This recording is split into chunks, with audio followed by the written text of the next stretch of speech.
আজকে বিদেশি এক বন্ধুর অনুরোধে, প্রবাসী বন্ধুর অনুরোধে আজকের এই ভিডিওটি একটু লম্বা হবে, আশা করি স্কিপ করবেন না।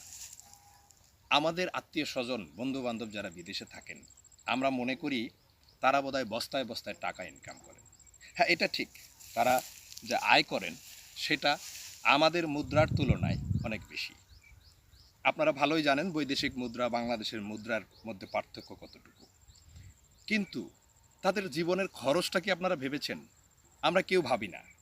আমরা হয়তো একটা 50 টাকায় লাউ কিনলাম, এই লাউটা ইউরোপ আমেরিকাতে কিংবা মধ্যপ্রাচ্যে হয়তো এটার দাম 500 টাকা। তার কিন্তু ওই লাউটা খেতে ইচ্ছা করবে, কারণ সে এদেশে জন্মগ্রহণ করেছে, তার কাছে বিদেশি খাবার অত ভালো লাগবে না। কিন্তু আমরা মনে করি যে তারা কেন বস্তায় বস্তায় টাকা আমাদেরকে পাঠাচ্ছে না। হ্যাঁ, এমনও আছে, এমন অনেক বন্ধু আছে, এমন অনেক আত্মীয় স্বজন আছে যারা এই দেশে টাকা পাঠান, আর আমরা সেই টাকা নিজেরা ভোগ করি। তারা যখন ফিরে আসে তখন তাদেরকে আমরা চিনি না।